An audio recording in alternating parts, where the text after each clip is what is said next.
ඉතින් මේ සෑරජානන් වහන්සේගේ ඇතුලේ තියෙන විස්තර ගැන විස්තරයක් තියෙනවා. ඔය මහා සෑරජානන් වහන්සේ හදලා ඉවරුණාට පස්සේ දුටුගැමුණු රජතුමාගෙන් පස්සේ මම හිතේ 10 වෙනි වතාවට වගේ ඊළඟට රජ වෙනවා බාතිය කියලා රජ කෙනෙක්. ඒ බාතික රජුරු හැමදාම උදේ හවස මේ මහා සෑරජානන් වහන්සේ වන්දනා කරනවා. මේ මළුව ප්‍රදක්ෂිනා කරනවා. මේ මළුවේ රජවරු ප්‍රදක්ෂිනා කළා. ඊට පස්සේ දවසක් මේ මාලිගාවේ යම් කටයුත්තක් මුල් කරගෙන එනකොට රැ වුණා. ඉතින් කෑම කන්න රජතුමා භෝජන ගන්න හදද්දි මතක් වුණා සෑයට ගියේ නෑ නේද කියලා. භෝජනේ ආපහු තිබ්බා. තියලා රෑම ආවා. රෑම ඇවිල්ලා වටේ ප්‍රදක්ෂිනා කරනකොට තනියෙන්නේ දැන් රජුරු පිරිත් කියනවා එනවා. පිරිත් කියනවා එනවා. ඒතර රජුරු බැලුවා කවුරුත් නෑනේ. පිරිත් හඬක් කොහොමද එන්නේ? රජුරු ගේට්ටු 4 වැස්සෙව්වා. ඒගොල්ලෝ කිව්වා කාටවත් එන්න බෑ ඇතුළට කියලා. ඇතුළේ ආයෙත් වටේ ඇවිද්දා කවුරුවත් නැහැ. ඒත් පිරිත් හඬ එනවා.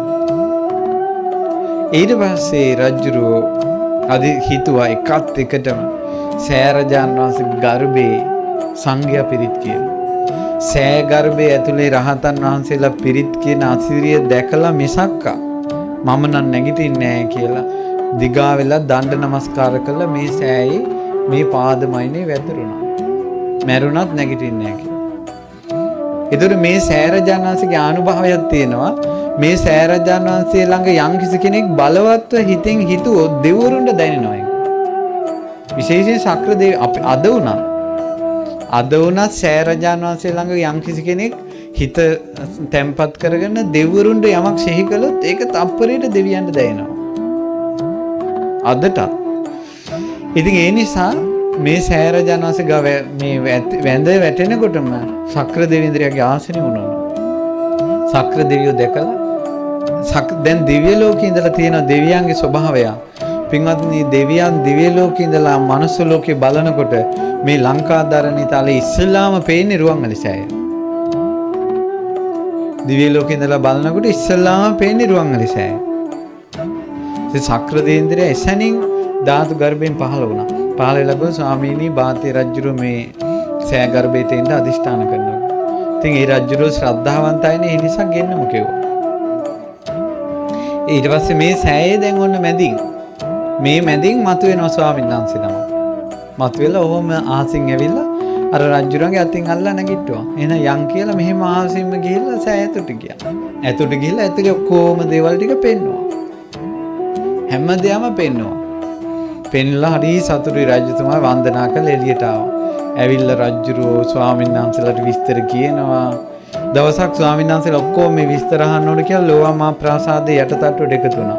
රජුරෝ මේ වගේ ධර්මාසනේ ඉඳගෙන හවස පටන් ගත්තා. හැන්දෑවේ 3ට 4ට බණ කියන්න පටන් ගත්තා. මම සෑය ඇතුලේ මේවා තියෙනවා මේවා තියෙනවා මේවා තියෙනවා මේවා තියෙනවා මේවා තියෙනවා කියලා. පහුවදා එළි වුණා. පිණ්ඩපාත යන කාලේ 9ට 8ට 9 වුණා පහුවදා. ඒත් ඉවර නැහැ. ඊට පස්සේ ඇහුවා මේ රජතුමා ඔය කියලා ඉවර නැද්ද? කියනවා ස්වාමිනී මම දැක්ක දේවල් වලින් 10න් පංගුවක්වත් තව කිව්වේ නැහැ කියලා. කිව්වා ස්වාමිනී මම දැක්ක ඔක්කොමත් මම දැක්කේ නැහැ කියලා. මගේ ඇස් වලට පෙනිච්ච ටික විතරයි කියන ඔය කිව්වේ. ඒත් 10න් පංගුවක්වත් කියලා ඉවර කරගන්න බැරි වුණා කිව්වා. කොහොමද විස්තරේ? රජතුමාට ආසාවක් හිතුණා. පොඩි මේ අනුරුවක් හරි මිනිස්සුන්ට දකින්න තිබ්බොත් හොඳයි කියලා සෑය ඇතුලේ තියෙන පිළිමවල අනුරු හැදුවා. බාතිය රජුරු. හදලා රජමාලිගාවේ මිදුලේ තියලා අවුරුද්දකට වතාවක් මිනිස්සුන්ට පෙන්නනවා. ඒක බලලා ඒ ප්‍රතිමා ටික බලලා ලංකාවේ හැම ගෙදරකින්ම එක කොල්ල ගානේ බුද්ධ ශාසනය මහාන වෙලා තියෙනවා. අර පිරිම ටික දැකලා. සෑ ගර්භය දැක්කනම් කොහොම වෙයිද? ඉතින් පින්වත්නි ස්වර්ණමාලී මේ උතුම් මහා සෑරජානන් වහන්සේගේ ධාතු ගර්භේ ওই විදිහට තමයි හැදුනේ.